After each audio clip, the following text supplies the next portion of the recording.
2024 के लोकसभा चुनाव से पहले ही कांग्रेस को एक के बाद एक बड़े झटके लग रहे हैं। सूत्रों के हवाले से बड़ी खबर यह है कि मध्य प्रदेश के पूर्व मुख्यमंत्री और दिग्गज कांग्रेस नेता कमलनाथ बीजेपी में शामिल हो सकते हैं। कमलनाथ अपने बेटे नकुलनाथ के साथ बीजेपी में शामिल हो सकते हैं। वहीं दूसरी ओर राहुल गांधी भारत जोड़ो यात्रा निकाल रहे हैं, पर राहुल की यात्रा में खुद उनकी बहन प्रियंका गांधी शामिल नहीं हुई। उन्होंने सोशल मीडिया में खराब सेहत का हवाला दिया। चंदौली से जब राहुल की यात्रा काशी में पहुंची तो राहुल की यात्रा में मोदी मोदी के नारे लगने लगे। बीजेपी महाधिवेशन कर रही है तो वहीं कांग्रेस की टेंशन बढ़ रही है। इसी पर करेंगे डिबेट, लेकिन पहले ये रिपोर्ट।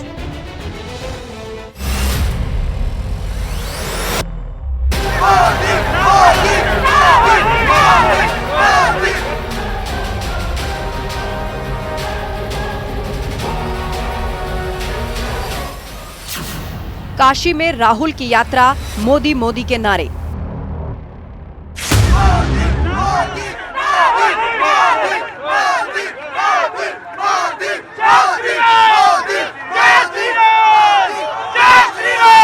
और आज एक चौराहे को फिर से गंगा जल को धुलवाया गया है। जब आदरणीय राहुल गांधी जी भारत जोड़ो न्याय यात्रा करके निकले तो भारतीय जनता पार्टी के इस दोहरे चरित्र को पूरा देश देख रहा है। प्रियंका ने क्यों बनाई राहुल की यात्रा से दूरी?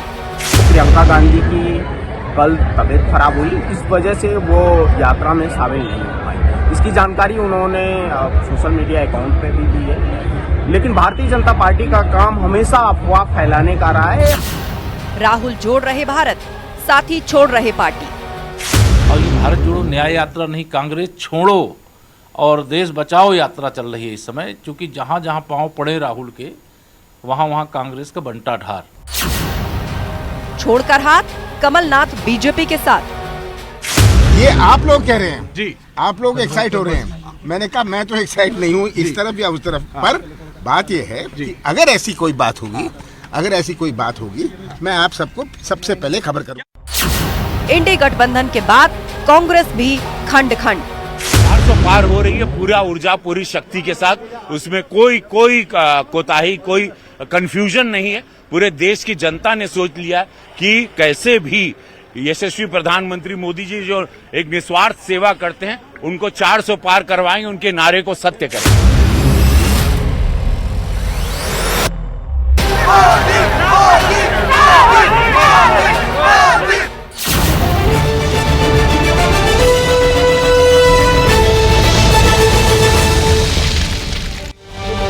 और अब महाबहस के 3 राउंड के सवाल, जिन पर रहेगा हमारा फोकस। सवाल नंबर 1, और सवाल ये कि प्रियंका ने क्यों बनाई राहुल की यात्रा से दूरी? हमने पूर्व में भी देखा, इससे पहले भी जब न्याय यात्रा शुरू हुई थी तब भी प्रियंका गांधी शामिल नहीं हुई। इस बार उन्होंने सोशल मीडिया पर पोस्ट करके कहा है कि उनकी सेहत ठीक नहीं है, इसीलिए वो यात्रा में शामिल नहीं हो पा रहे।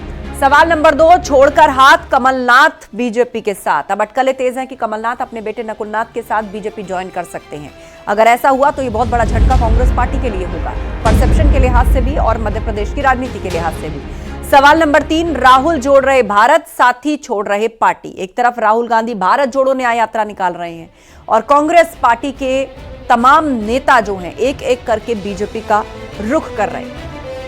चर्चा के लिए गेस्ट पैनल हमारे साथ हैं। एसएन सिंह जी हैं बीजेपी प्रवक्ता, प्रोफेसर धर्मेंद्र यादव जी प्रवक्ता समाजवादी पार्टी, इकबाल अहमद साहब हैं नेता कांग्रेस, जेपी सिंह है प्रवक्ता सुभाषपा, और संजय राणा जी राजनीतिक विश्लेषक। आप सभी मेहमानों का बहुत बहुत स्वागत है। शुरुआत इकबाल अहमद जी, पहला सवाल आपसे यही। इससे पहले भी जब भारत जोड़ो यात्रा निकली थी तो प्रियंका गांधी नहीं थी, अब एक बार फिर से वो नहीं है। हालांकि कह रही है स्वास्थ्य खराब है, लेकिन साथ ही साथ विरोधी एक कह रहे हैं कि दोनों भाई बहनों में कोई सामंजस्य नहीं है। राहुल और प्रियंका के बीच ये खटपट है, राजनीतिक सामंजस्यता की कमी है, और ये सब कुछ अब खुल करके दिख रहा है।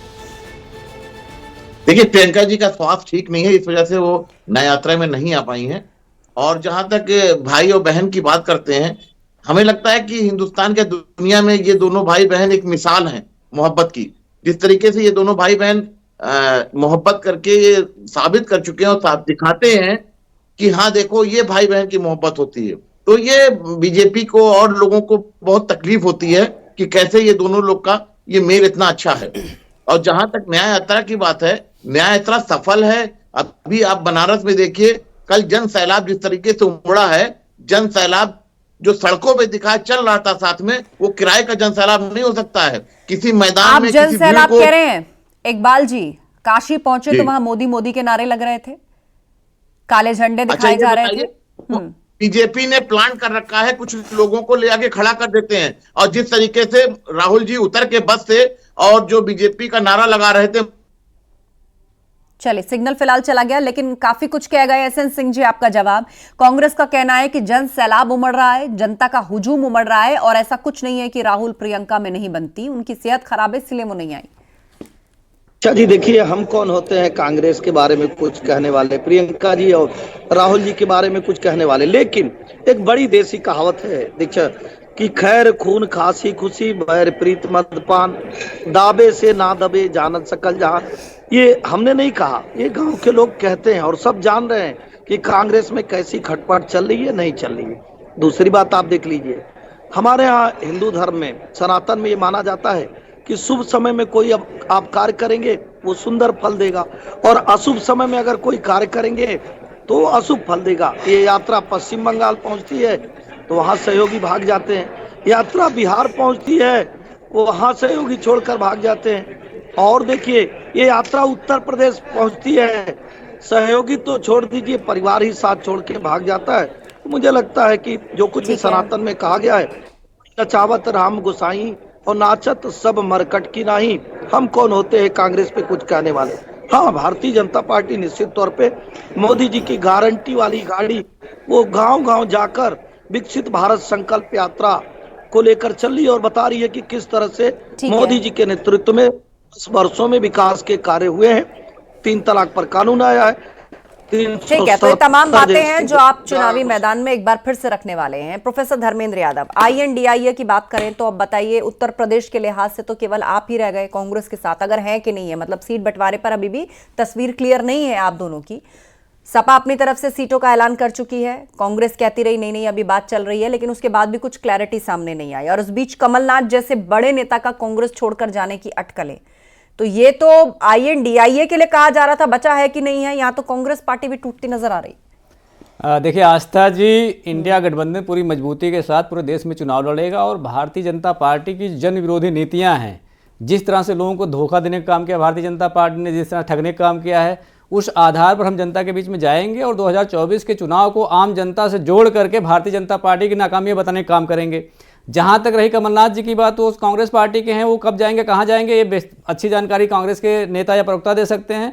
एक बात का जिक्र मैं जरूर करना चाहूंगा कि भारतीय जनता पार्टी के एक वरिष्ठ नेता हैं, पूर्व सांसद भी रहे हैं, उन्होंने देश के प्रधानमंत्री और भारतीय जनता पार्टी के सबसे बड़े नेता के लिए क्या क्या शब्द का इस्तेमाल कर दिया कि चीन के मसले में वो गद्दार हैं, वो डरपोक हैं। तो इसका मतलब क्या है कि भारतीय जनता पार्टी में भी बहुत कुछ ठीक नहीं चल रहा है, क्योंकि भारतीय जनता पार्टी में तानाशाही चल रही है, और सीटों के बंटवारे को लेकर के NDA अलायंस के जो सहयोगी हैं उनको लेकर के कोई मंत्री पद का शपथ नहीं ले पा रहा है, कहीं टिकट काटे जा रहे हैं। तो असमंजस की स्थिति भारतीय जनता पार्टी और NDA गठबंधन में भी है, और 40 दलों के साथ जब कोई गठबंधन करता है तो 10 ध्रुव बन जाते हैं, और उसमें डिसाइड करना बड़ा मुश्किल हो जाता है।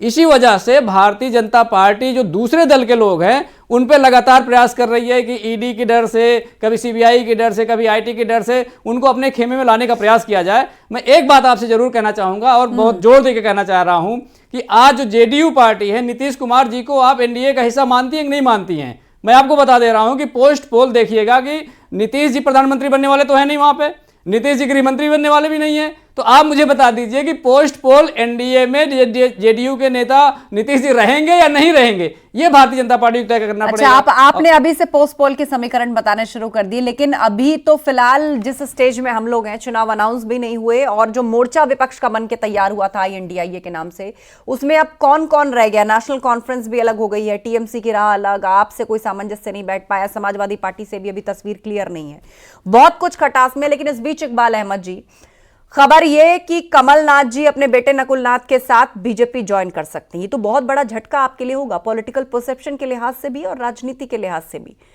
नहीं, कांग्रेस के लिए कोई झटका नहीं। कांग्रेस, राहुल जी बार बार ये बात बोल रहे हैं कि जो जाना चाहता है चला जाए, क्योंकि राहुल जी बेरोजगारी पे लड़ाई लड़ रहे हैं, सबसे बड़ी चीज महंगाई पे लड़ाई लड़ रहे हैं, न्याय की लड़ाई लड़ रहे हैं, जो आज सड़कों पे वो चल रहे हैं, मणिपुर से मुंबई तक पदयात्रा कर रहे हैं न्याय की। तो लेकिन जोड़ने के बदले कुनबा बिखरता और टूटता क्यों नजर आ रहा है इकबाल जी? मेरा सवाल ये है, INDIA को आप उठाकर देख लीजिए और कांग्रेस पार्टी को आप उठाकर देख लीजिए। जो बीजेपी से डर रहा है वो बीजेपी में जा रहा है, क्योंकि वो वॉशिंग मशीन है, वहां सफाई हो जा रही है। अभी अशोक चौहान जी के ऊपर कितना बड़ा भ्रष्टाचार का तमाम बीजेपी के लोगों ने कहा, अमित शाह जी ने कहा, मोदी जी ने कहा, और उनको ज्वाइन करके राज्यसभा भेज दिया गया। तो इसका मतलब क्या है? अभी आप आसाम के मुख्यमंत्री के ऊपर कितना बड़ा भ्रष्टाचार की बात बीजेपी कर रही थी, ईडी का मामला चल रहा था। तो ये सारी चीजें जो जाना चाहता है वो जा सकता है, क्योंकि राहुल जी बार बार कह रहे हैं कि जो जा रहा है चला जाए। जवाब सुन लीजिए जो नहीं करेगा, जो देश के लिए लड़ाई लड़ेगा, वो हमारे साथ चलेगा। लेकर चल रहा था। इकबाल जी, एक सेकंड। तो पन्नों का भ्रष्टाचार आम आदमी पार्टी आपके खिलाफ लेकर चल रही थी। और तो छोड़ दीजिए भाई, लालू जी भ्रष्टाचारी है कि नहीं ये बताने का कार्य कौन किया? उसमें भारतीय जनता पार्टी की सरकार नहीं थी, उस समय कांग्रेस की केंद्र में सरकार थी। जब लालू जी जेल जाते हैं, जब लालू जी पे ईडी और सीबीआई की कार्रवाई होती है, निश्चित तौर पे जो भ्रष्टाचारियों का गठबंधन है, जब वो टूट रहा है तो अनर्गल बातें करें। अब तो मैं समाजवादी पार्टी के मित्र को कहूंगा, अरे भैया राहुल गांधी जी को आप क्यों इतना फुसलाने बहलाने का कार्य करें? आप सीधे सीधे बता दीजिए कि राहुल गांधी जी ने आपको 12 बजे रात तक इंतजार करा, उसका बदला आप उत्तर प्रदेश में लेना चाहते हैं, आम आदमी पार्टी लेना चाहती है। कांग्रेस के भ्रष्टाचार से निकली हुई है आस्था जी, और वो कांग्रेस के भ्रष्टाचार के खिलाफ आगे भी हैं। ठीक है, वो कहीं सिग्नल फ्रीज हो रहा है सिंह जी, लेकिन बात आ गई आपकी। इस बीच धर्मेंद्र जी कुछ कहना चाहते हैं, बोले धर्मेंद्र जी, फिर मैं रुक करूंगी संजय राणा जी का। भारतीय जनता पार्टी के प्रवक्ता कह रहे हैं कि सारे भ्रष्टाचारी इधर से उधर हो रहे हैं। भारतीय जनता पार्टी में जो लोग आ रहे हैं, मैं 10 नाम बता सकता हूं। आप येदुरप्पा जी का देखिए, 40,000 करोड़ का घोटाले की बात करते हैं और आज तक कुछ नहीं हुआ। भारतीय जनता पार्टी में कोई दिक्कत नहीं है। उसके बाद शिवराज सिंह चौहान ने व्यापम घोटाला किया और उसमें वो सीबीआई चार्जशीटेड है, उसके बाद भी आज तक कुछ नहीं हुआ। उसके बाद हेमंत बिस्वा शर्मा का नाम आपने खुद ही ले लिया। रेड्डी ब्रदर्स आई है कर्नाटका में, भारतीय जनता पार्टी के विधायक के यहाँ 8 करोड़ रुपया मिला। तो भारतीय जनता पार्टी जो कह रही भ्रष्टाचारी है, भारतीय जनता पार्टी के हिसाब से अजीत पवार कहती थी 70,000 करोड़ का घोटाला है, इनको चक्की पिसवा देंगे, और उसी चक्की का आटा खा करके भारतीय जनता पार्टी ये चुनाव जीतना चाहती है। असल मुद्दा ये है कि जो देश के लोग हैं, इस देश के किसान हैं, जिनसे भारतीय जनता पार्टी ने ठगी करी है, धोखा किया है। मुझे बताइए 2011 में जिस चीज की मांग माननीय प्रधानमंत्री मुख्यमंत्री रेड्डी कर रहे थे कि एमएसपी की गारंटी दी जाए स्वामीनाथन आयोग की सिफारिशों के अनुरूप, लेकिन आज 10 साल हो गया केंद्र सरकार को उस बात को नहीं मान पा रही है। ठीक है, आपसे बात नहीं है, बशर्ते किसानों को गोली मार रही है, किसानों के सामने बात आ गई आप लोगों की, कंक्रीट की दीवार खड़ा कर दे रही है। धर्मेंद्र जी, ये देश नहीं देख रहा है कि पूंजीपतियों के लिए कालीन है और किसान। मैं संजय राणा जी को लेकर आना चाहूंगी। अगर ठीक है, समाजवादी पार्टी कभी आ गई उत्तर प्रदेश में, फिर वही दंगे होंगे, फिर वही अपराध। ठीक है सिंह जी, ये सब बातें आप चुनावी मंचों पर रखते रहे। संजय राणा जी, मौजूदा परिस्थिति में जहां चर्चाएं ये हो रही थी कि क्या INDIA गठबंधन खंड खंड हो गया, अब तो लग रहा है कांग्रेस पार्टी के अंदर ही ये टूट शुरू हो गई है। कमलनाथ, नकुलनाथ, असल जब हमसे प्रश्न पूछ रही हैं कि इंडिया अलायंस का, तो मैं पहले भी बोल चुका हूं, पिछले 1 साल से जब से ये गठबंधन बना है तब से बोल रहा हूं कि इस गठबंधन का कोई औचित्य नहीं है। ये गठबंधन टूटा था, टूट जाएगा, नंबर 1। नंबर 2, जब बात करते हैं कमलनाथ जी की, तो कमलनाथ जी कभी भारतीय जनता पार्टी नहीं ज्वाइन करेंगे, ना ही भारतीय जनता पार्टी उनको अपने पार्टी में मिलाएगी। हो सकता है जो मिला आज जो जिससे मीटिंग हुई है, जो कमलनाथ जी का सबका चल रहा है कि नकुलनाथ कमलनाथ का, हो नो डाउट इसमें ये नकुलनाथ के लिए कोशिश कर रहे हैं कि बीजेपी का टिकट मिल जाए, वो कमलनाथ चाहते हैं। लेकिन कमलनाथ कभी भी आज के दिन में नहीं लगता है कि वो भारतीय जनता पार्टी ज्वाइन करेंगे, और भारतीय जनता पार्टी उनको लेगी भी नहीं है। जहां तक बात हो रही थी राहुल जी की यात्रा का, देखिए ऐसा होता है कि हम हिंदुस्तान में रहते हैं, हम शकुन और अपशकुन को बहुत मानते हैं, लेकिन ये अपशकुन का ही एक देन है कि जहां जहां कदम पड़ रहे हैं वहां पे तो अपना गठबंधन टूटते जा रहा है, अपना परिवार भी टूट रहा है। देखिए परिवार में सिट फुटबॉल पहले से था। प्रियंका गांधी चाहती थी राज्यसभा का टिकट हिमाचल प्रदेश से, लेकिन उनको मिला नहीं, वहां पे अभिषेक मनु सिंघवी जी को टिकट दे दिया गया, जिसकी वजह से कहीं ना कहीं वो क्षुब्ध है। हो सकता है कांग्रेसियों को खुद नहीं पता उसका कारण क्या है, इस वजह से वो प्रियंका गांधी आज नहीं आई थी। जबकि प्रियंका गांधी की कोई तबीयत नहीं खराब है, जहां पे वो जिम करती है, सुबह जिम कर रही थी, तो तबीयत कैसे खराब हो गई थी? ये सोचने वाली बात होती जाती है कि आपस में ये मतभेद क्यों है। मतभेद इसलिए है कि समावेश नहीं बन रहा परिवार के अंदर, माता और बेटा एक तरफ है और बहन एक तरफ है, तो कहीं ना कहीं जो पार्टी छोड़िए और इकबाल जी, मैं कह रहा हूं इनको प्रियंका जी ने फोन करके बताया था क्या कि हिमाचल से मैं राज्यसभा जाना चाहती हूँ? भैया हिमाचल से फोन करके मुझे नहीं बताया था, लेकिन जिस जिम में जाती है वहां का मुझे पता हुआ, हम भी जाते हैं, इसलिए ज्यादा मत बोलिए। सुबह वहां जिम कर रही थी। इस तरह की अफवाहें मत फैलाइए टीवी पे कि स्वास्थ्य खराब था। वो राज्यसभा चाहती थी। देखिए दोनों भाई, माता जी और भाई दोनों उत्तर प्रदेश छोड़ के भाग चुके हैं। अब ये चाहते हैं कि प्रियंका गांधी रायबरेली से चुनाव लड़े। वो लड़ना नहीं चाहती, जानते हैं कि लड़ने के बाद हार होगी, और हार के बाद क्या होगा, परिवार को सबको जानते हैं, उनकी इमेज कैसी हो जाएगी। तो वो राज्यसभा चाह रही थी जो मनु संघवी जी को दे दिया गया। आपको तो कुछ पता नहीं है, आपको तो कुछ पता नहीं है, पता नहीं है। पर्सनल मत होइए आप लोग। देखिए ऐसा है कि आप समझिए बात को राजनीति की तरह ले लीजिए। आप लोग मानते हैं कि एक परिवार को भगवान मानते हैं, परिवार को राष्ट्र मानते हैं, लेकिन एक परिवार भगवान या राष्ट्र नहीं होता। राजनीति को समझना पड़ेगा। परिवार के अंदर भी राजनीति होती है और राज्य में भी राजनीति होती है। राहुल गांधी जननायक है, युवा सम्राट। हम तो ये बोलते हैं युवा सम्राट नहीं, ये देश के सबसे बड़े नेता है। हम तो मानने को तैयार हो, लेकिन जनता मान रही कि नहीं मान रही है, वो इंपॉर्टेंट हो जाता है। जनता उनको अपना कौन सम्राट है, कौन सरताज है, कौन सेवक है, ये सब कुछ जनता तय करेगी। जनता तय करेगी। इस वाली बहस में नहीं पढ़ना। पर्सनल मत होइए आप लोग प्लीज। जेपी सिंह रघुवंशी जी में ठीक है, इकबाल साहब बात आ गई आपकी। इकबाल जी शांत हो जाइए। जेपी सिंह जी सुभाषपा से हमारे बीच में है।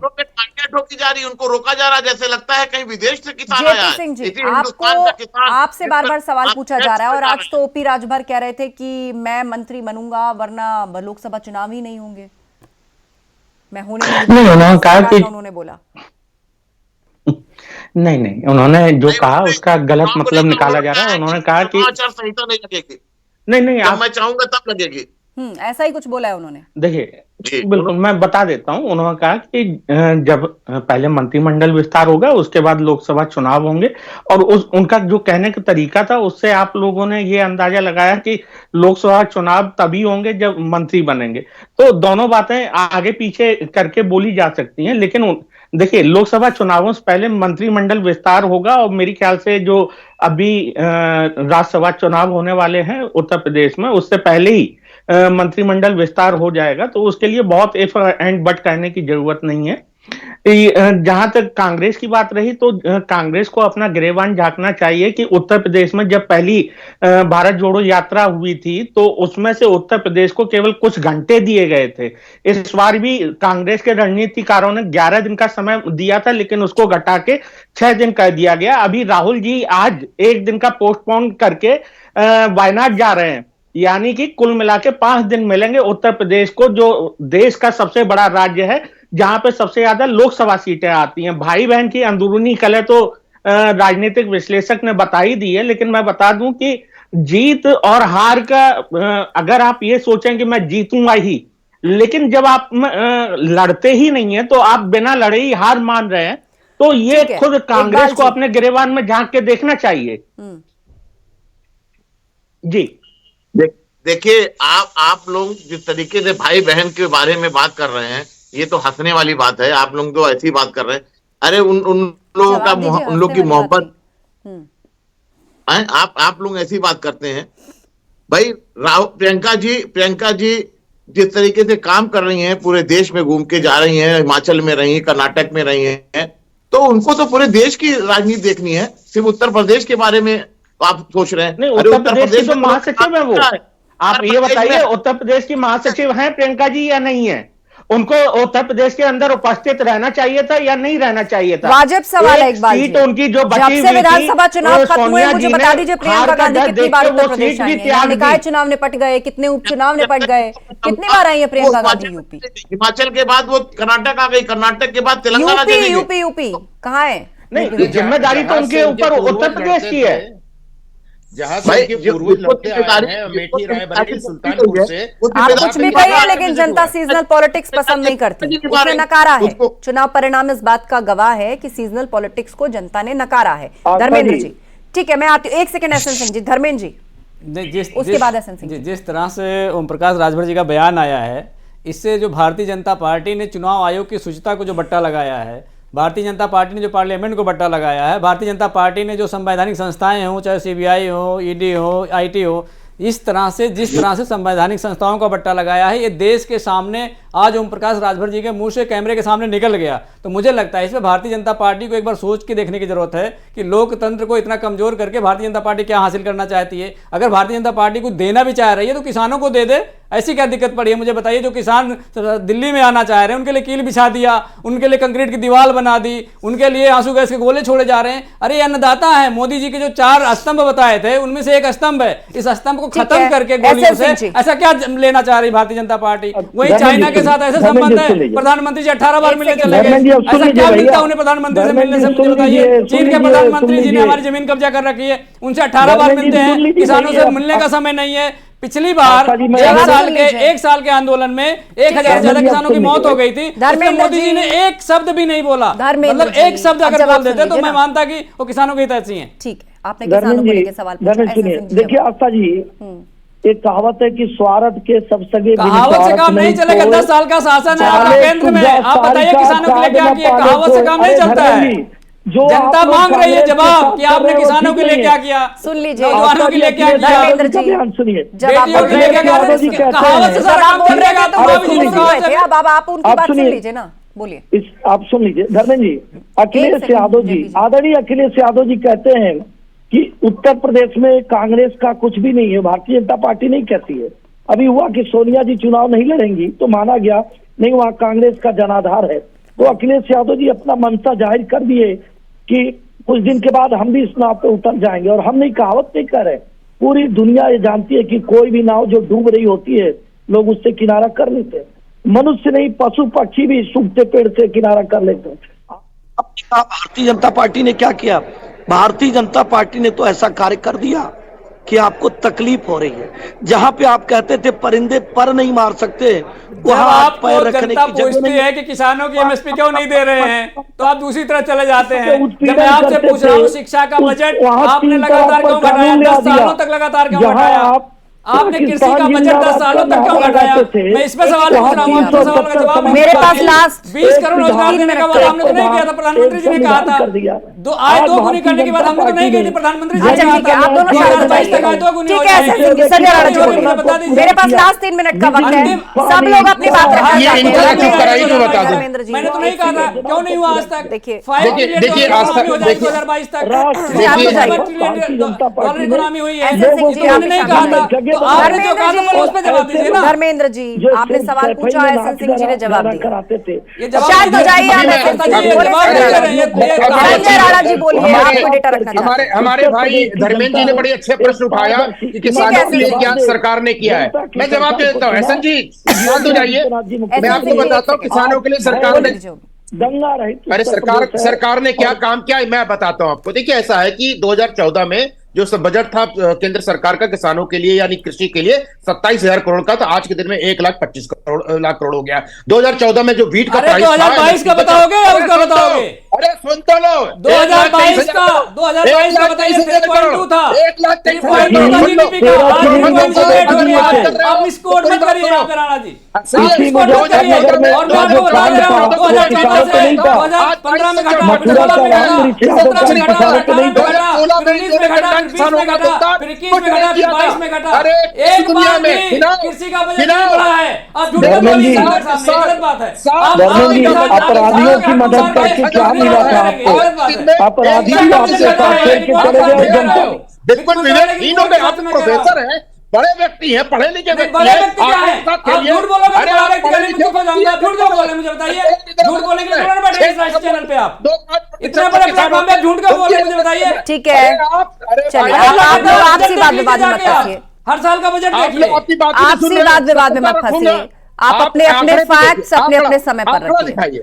10 सेकंड संजय राणा जी बात खत्म करिए, उसके बाद एमएसपी पे 6.25% किसानों का ही होता है और 96% जो किसान है पंजाब के वो एमएसपी में बेचते हैं। इनको तो ये नहीं पता। इन्होंने 4 साल सुनो भाई साहब, बना हुआ है बजट का 2014 से लेके 23 तक का गन्ना किसानों का दोबारा से इनको पता है नहीं पता है, झूठ का पुलिंदा है। इन्होंने किसानों में कुछ नहीं किया। झूठ बोलो बैठ के यहाँ पे। चलिए समय खत्म हो रहा है मेरे पास, ठीक है धर्मेंद्र जी, जनता के बीच में जाइए, गाली देने जनता से के काम बीच में नहीं हम रहते चलेगा। हैं, आप लोगों की तरह हम नहीं रहते हैं कि हवाई जहाज पर घूमते हैं। जनता के पैसे का मिसयूज नहीं करते, जनता के बीच में रहते हैं। चलिए, चुनावी मंचों पर आप लोगों को भरपूर मौका मिलेगा इस तरह के आरोप प्रत्यारोप करने का, लेकिन वक्त का ये तकाजा है। मुझे शो क्लोज करना है, समय खत्म हो रहा है। आप सभी का शुक्रिया आप सभी का अपनी अपनी बात रखने के लिए। 2024 के लोकसभा चुनाव से पहले कांग्रेस को एक के बाद एक बड़े झटके लग रहे हैं। सूत्रों के हवाले से बड़ी खबर है कि मध्य प्रदेश के पूर्व सीएम दिग्गज कांग्रेसी नेता कमलनाथ अपने बेटे के साथ बीजेपी में शामिल हो सकते हैं। वहीं दूसरी ओर राहुल गांधी भारत जोड़ो यात्रा निकाल रहे हैं, लेकिन राहुल की यात्रा में खुद उनकी बहन प्रियंका गांधी शामिल नहीं हुई। खराब सेहत का उन्होंने हवाला दिया। लेकिन बड़ी बात यह कि जब यह यात्रा चंदौली पहुंची और वहां से होती हुई काशी गई, तो इस यात्रा में राहुल गांधी के सामने मोदी मोदी के नारे लगने लगे। बीजेपी अधिवेशन कर रही है, कह रही है कि अब यह महाधिवेशन बन चुका है, तो दूसरी तरफ कांग्रेस की टेंशन बढ़ती जा रही है। महाबहस में इतना ही। खबरें लगा